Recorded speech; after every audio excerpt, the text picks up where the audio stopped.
नमस्कार, मैं कमलेश कबीर आपका एक बार फिर स्वागत करता हूं इस नए एपिसोड में।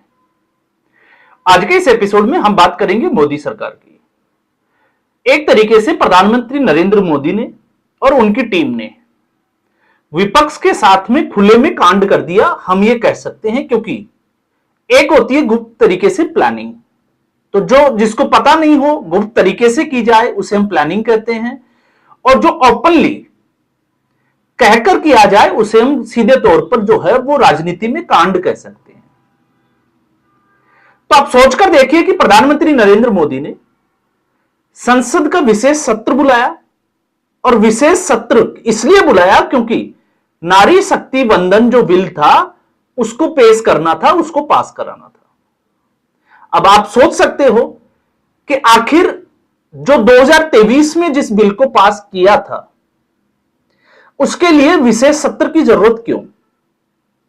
किसी भी चालू सत्र में जो है वो किया जा सकता था, और आप सोचकर देखिए कि अभी क्यों हो, इसको मानसून सत्र में भी किया जा सकता था, एक महीने बाद भी किया जा सकता था, लेकिन इसी वक्त क्यों?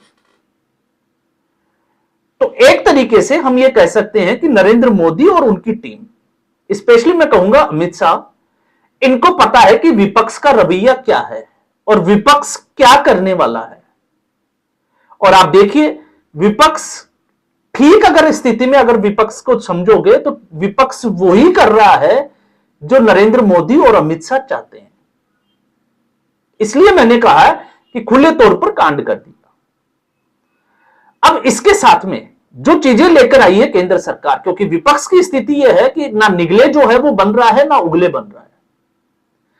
अगर वो इस बिल का समर्थन करती है तो इसका फायदा जो है वो नरेंद्र मोदी और उनकी टीम को है, साफ तौर से दिखाई देता है।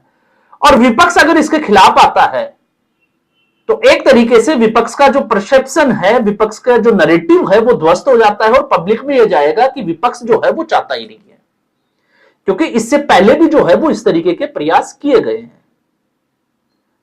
तो इस बार केंद्र सरकार ने इसके साथ में डिलिमिटेशन, परिसीमन का जो बिल था उसको भी इसके साथ ऐड कर दिया, और 543 की जगह 800 से ज्यादा सीटों का प्रावधान कर दिया लोकसभा में।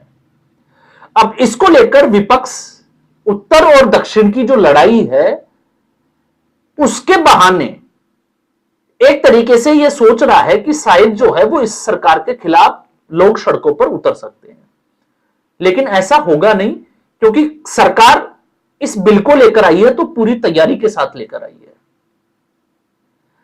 आप ये कह सकते हैं क्योंकि संविधान संशोधन का मामला है, और जब संविधान संशोधन में जिसको लेकर भ्रांतियां होती है, क्योंकि एक होता है साधारण बहुमत और एक होता है 2/3 बहुमत।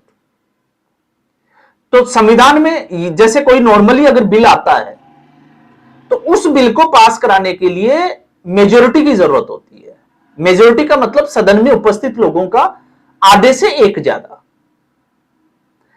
और जब हम 2/3 बहुमत की बात करते हैं तो 2/3 बहुमत का मतलब होता है कि जितने भी उपस्थित सदस्य हैं उनका 2/3। अब यहां पर इसको समझना जरूरी है कि संविधान में संशोधन करने के लिए इस वक्त मेजोरिटी की जो लाइन है वो है 273 सीट्स। तो पहले तो 273 वोट सरकार के पक्ष में होने चाहिए, और दूसरा है जो सदन में मौजूद रहेंगे उनका 2/3 बहुमत। जैसे अगर इस बिल को लेकर मान लीजिए 300 लोग जो है वो उस दिन जिस दिन ये पास होगा वोटिंग में हिस्सा लेते हैं, तो 200 वोट उसके फेवर में आने चाहिए। तो एक स्थिति से एनडीए इस वक्त 292 293 के आसपास है, और 15 अगर आप वोटों को देखोगे तो ये वो वोट है जो सीधे एनडीए सरकार में तो नहीं है, लेकिन सरकार को पता है कि ये 15 वोट जो है वो इसके समर्थन में ही आने वाले हैं। तो 300 के आसपास सरकार दिखाई देती है। तो साधारण बहुमत जो सरकार को चाहिए वो सरकार के पास है, लेकिन 2/3 बहुमत सरकार के पास नहीं है, क्योंकि 543 में से अगर हम 540 भी मानकर देखते हैं तो यह आंकड़ा जाता है 360 के पार। तो अब सवाल यह उठता है कि 360 वो तो सरकार के पास है नहीं, तो सरकार ने ऐसा क्यों किया? तो सरकार अब इसको लेकर जो है वो अलग अलग तरीके का विश्लेषण हो सकता है, लेकिन इस विश्लेषण से ऊपर अगर जो नरेंद्र मोदी की काम करने की जो शैली है 2014 के बाद से, अगर उसको फॉलो करता है तो उसको अच्छे से पता है कि ऐसी स्थिति में मोदी सरकार किस तरीके से काम करती है। पहला उदाहरण हम लेते हैं धारा 370। धारा 370 के लिए उस वक्त, क्योंकि वो भी संविधान में संशोधन का मामला था और सरकार के पास उस वक्त तो राज्यसभा में बहुमत का आंकड़ा ही नहीं था, ऐसी स्थिति में भी सरकार ने पूरी प्लानिंग के साथ, जिसको हम कहें कि बीजेपी में भी लोगों को नहीं पता कि सरकार क्या करने वाली है, क्योंकि बीजेपी में भी ऐसे बहुत सारे लोग हैं जो इसको आउट कर सकते हैं। तो क्या खेल खेला गया, कश्मीर में किस तरीके से असेंबली को डिसॉल्व किया गया, पूरी प्लानिंग के तहत किया गया, उसका अंदेशा जो है वो सबको था। लेकिन उससे भी बड़ी एक प्लानिंग की गई थी और वो प्लानिंग ये थी कि मोदी सरकार ने विपक्ष के जो सांसद थे उनको एक ऑफर दिया गया था कि वो नीदरलैंड जाएं और नीदरलैंड में पानी की जो व्यवस्था है उसके ऊपर रिसर्च करके आए, सीख कर आए, देख कर आए कि वहां पर किस तरीके से वाटर मैनेजमेंट किया जाता है। विपक्ष के सांसदों के टिकट कराए गए सरकार के खर्चे के ऊपर, और उसमें यह जो चीज निकल कर आई कि बीजेपी का जो है वो एक भी सांसद नहीं। तो उसका जवाब सबका साथ सबका विकास, आप समझ सकते हैं किस तरीके से प्लानिंग की गई थी। और जब हम अमित शाह की बात करते हैं तो आपको यह भी पता होना चाहिए कि उसकी प्लानिंग इस तरीके से थी कि जिस दिन यह राज्यसभा में पेश किया गया उस दिन की कोई फ्लाइट जो है वो भारत वापसी की हो ही नहीं नीदरलैंड से। तो आपको पता होगा लोकसभा के बजाय उस बिल को राज्यसभा में लाया गया कि कहीं विपक्ष जो है वो सचेत होकर व्हिप जारी ना कर दे, और राज्यसभा में अगर ऐसा कर दिया जाता तो वो बिल कतई पास नहीं होता, इसलिए लोकसभा से पहले राज्यसभा में लाया गया। शाम को 5 बजे से पहले जो सांसद नहीं थे उनको भी लौटना था, लेकिन जब फ्लाइट ही नहीं थी तो वो लौट नहीं सकते थे। और ऐसी स्थिति में जब मत पड़े तो आपको राज्यसभा की स्थिति पता होनी चाहिए कि विपक्ष यानी कि उसके खिलाफ 61 वोट पड़े थे और फेवर में जो है वो 125 वोट पड़े थे। तो इसको आप क्या कहोगे? इसको हम कहते हैं प्लानिंग। तो 370 हुआ।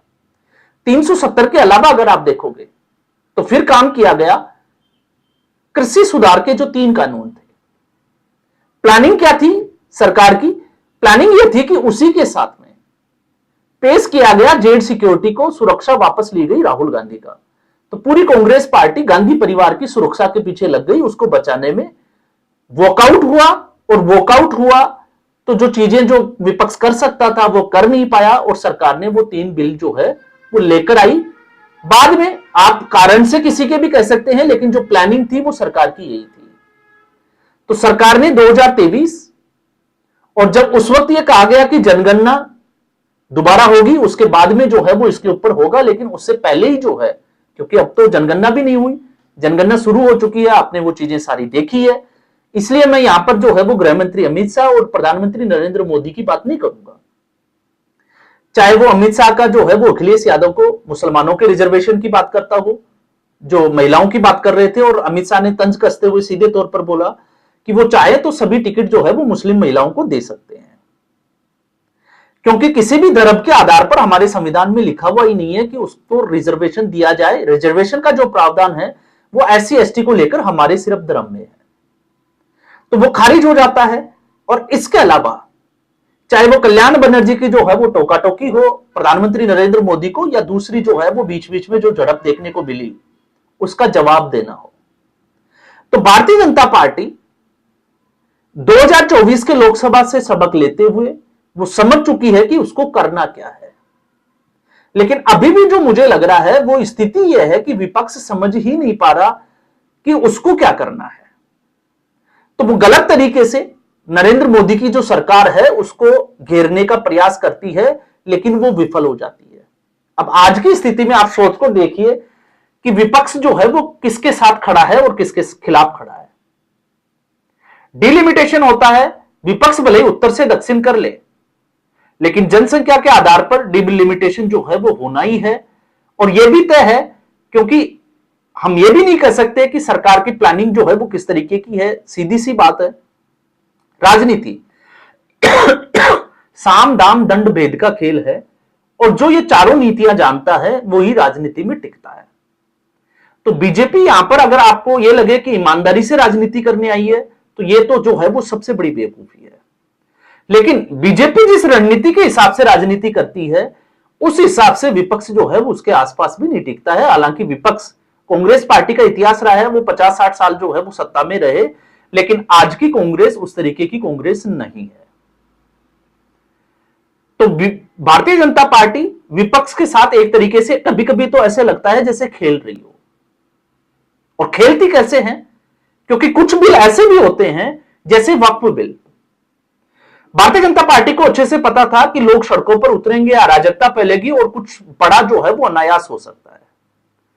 तो पहले उसको जेपीसी में डाला गया सरकार की तरफ से, ताकि लोग चाय नुक्कड़ की या कहीं भी जो है वो बैठे तो उसकी चर्चा करें, और चर्चा करने के बाद उस नतीजे पर पहुंचे कि क्या सही हो रहा है और क्या गलत हो रहा है। तो आप देखिए, जब वक्फ संशोधन बिल जो अधिनियम था 2025 जब वो पास हुआ, एक भी व्यक्ति आपको अराजकता फैलाते हुए या सड़कों पर उतरते हुए दिखाई नहीं दिया। यह होती है प्लानिंग।